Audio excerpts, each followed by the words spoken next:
Hello दोस्तों, अगर आप एक छोटा और मीडियम साइज का बिजनेस चला रहे हैं और ग्रोथ से स्ट्रगल कर रहे हैं तो ये वीडियो आपके लिए है।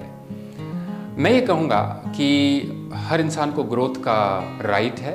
ग्रोथ आपका जन्मसिद्ध अधिकार होना चाहिए। मेरा नाम है प्रीतम गोस्वामी, मैं हूँ बिजनेस कोच एंड कंसल्टेंट और सीए, और आपको अगले 5-7 मिनट में बताने वाला हूँ कि क्यों छोटे और मध्यम साइज के बिजनेस स्ट्रगल करते हैं ग्रोथ में। मैं एक चीज़ आपको बताना चाहूँगा कि जरा अपने आप से पूछिए कि आपने जो बिज़नेस अभी कर रहे हैं वो किस तरीके से शुरू किया।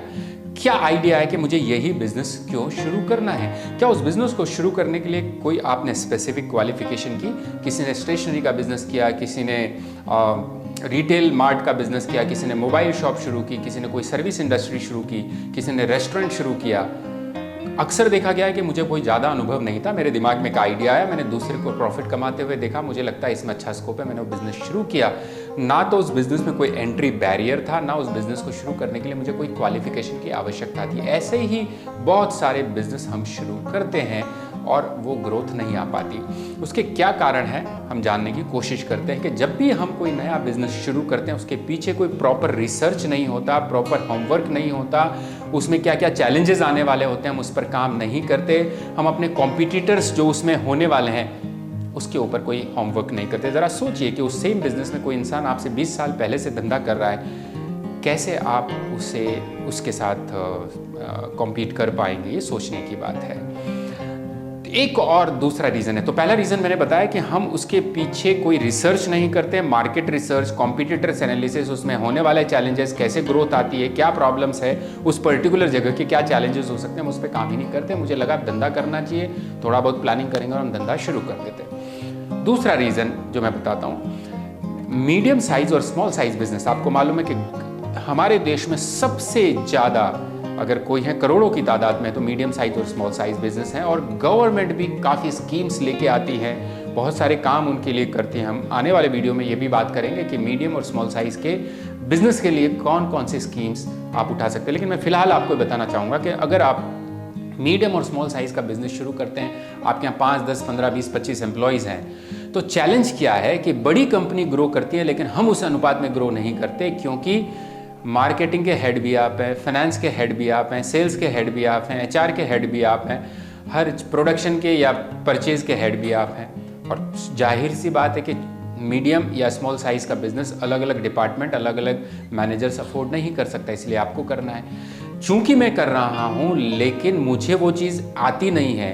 मसलन मैं एचआर की बात करूँ तो हमें रिक्रूटमेंट नहीं आता, लेकिन हम रिक्रूटमेंट करते हैं, गलत रिक्रूटमेंट करते हैं और उसी वजह से सफ़र करते हैं। बट मैं कहता हूँ कि इसकी थोड़ी जानकारी लीजिए।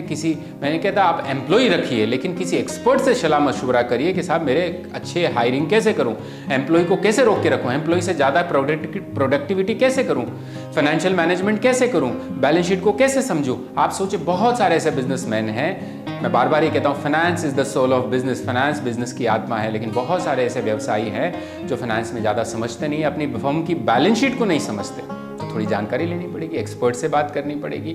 और ये कारण है कि हम सारे सिस्टम्स में उलझे हुए रहते हैं। सेल्स भी मुझे देखनी है, हायरिंग भी मुझे देखनी है, तो मैं कहीं ना कहीं उलझ जाता हूँ और ग्रोथ से मेरा ध्यान भटक जाता है और उस पर्टिकुलर डिपार्टमेंट में भी अच्छी परफॉर्मेंस नहीं आ रही होती है।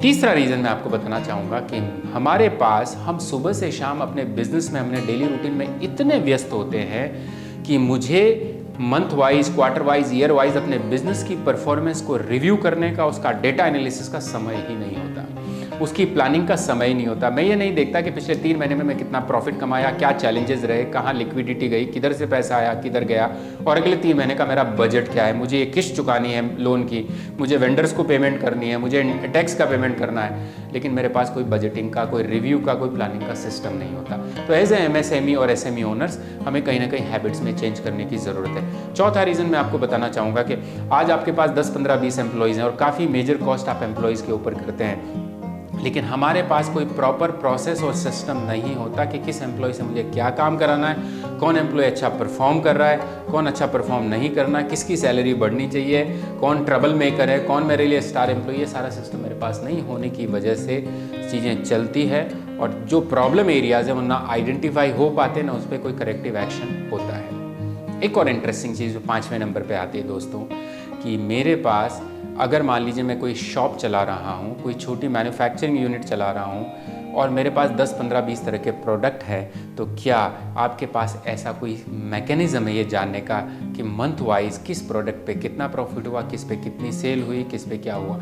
मैं आपको एक एग्जांपल देना चाहूँगा कि एक रेस्टोरेंट का हम कंसल्टेंसी कर रहे थे। उस रेस्टोरेंट में फ़ास्ट फूड भी था और डिनर, लंच और ब्रेकफास्ट के आइटम भी थे। और जब हम उसके सेल्स का एनालिसिस कर रहे थे तो पता चला कि उसके फ़ास्ट फूड में 60-70 तरह के आइटम हैं, लेकिन जब हमने उसका प्रॉफिटेबिलिटी और सेल्स एनालिसिस किया तो उसमें कम से कम 15-20 आइटम ऐसे थे जो महीने में सिर्फ 2-5 बार ही ऑर्डर होते थे।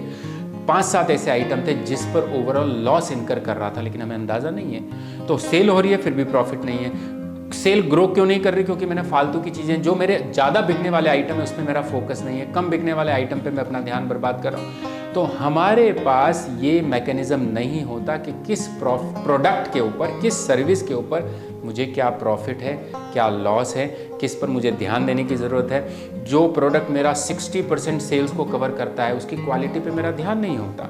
मैं ये देखता नहीं हूँ कि मेरे उस पर मुझे क्वालिटी पर फोकस करना चाहिए।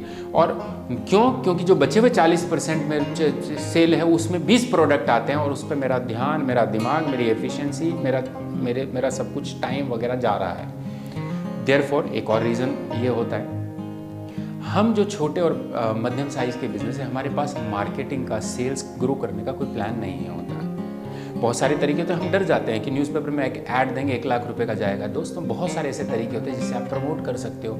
हमारे पास प्रमोशन की कोई प्लानिंग होती ही नहीं। ये एक आई ओपनर वीडियो है हर इंसान के लिए। हर MSME, छोटे और मीडियम साइज बिजनेस एक बड़े बिजनेस में ग्रो कर सकते हैं। आप भी एक यूनिकॉर्न कंपनी बन सकते हैं। बट हमारे पास कोई विजन नहीं होता, प्लानिंग नहीं होती, गोल्स नहीं होता, रिव्यू नहीं होता, लेकिन हो सकता है। हमने कई ऐसे बिजनेसेस के साथ काम किया है जिनका टर्नओवर 2-3 करोड़ से नहीं, कभी बढ़ा नहीं था, लेकिन हमने उनके साथ काम करके उनकी क्वालिटी, उनकी कस्टमर रीच को बढ़ा करके और सेल्स को हम बढ़ा करके विद इन 5 ईयर्स टाइम उस 2-3 करोड़ से हम 20-25 करोड़ तक लेके गए हैं और उनकी ब्रांड वैल्यू भी बढ़ी है। तो हर चीज़ का सोल्यूशन होता है, लेकिन आपको एक इंटेंट सेट करना पड़ेगा। कस्टमर्स की बात करें, हमारे जो बहुत सारे कस्टमर्स होते हैं, मान लीजिए मेरे 100 कस्टमर हैं, आपको पता नहीं होता कि किस कस्टमर को मुझे प्रायोरिटी देनी है, किसको नहीं देनी। ऐसे कस्टमर जो बहुत छोटे कस्टमर है, आपका टाइम ज़ाया करते हैं, लेकिन जो बड़े कस्टमर जो आपको अच्छा पे करते हैं उनके लिए आपके पास टाइम नहीं होता। तो जैसा मैंने कहा, ये एक आई ओपनर वीडियो है।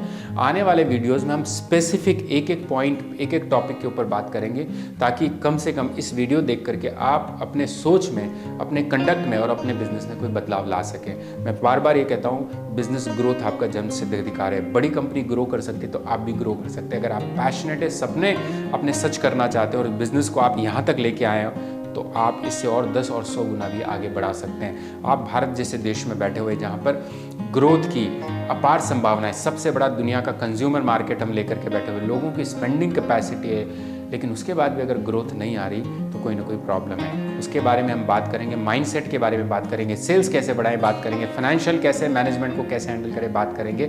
और यही एक रीज़न है कि मैं इस वीडियो सीरीज़ के साथ लिए आपके पास आया हूँ। आपको कोई संपर्क चाहिए, कोई गाइडेंस चाहिए, तो यहाँ पर लिंक में दिए गए नंबर पर ज़रूर देखिए और कनेक्ट करिए हमारी टीम के साथ। Will help you to grow your business. Thank you so much. Good bye.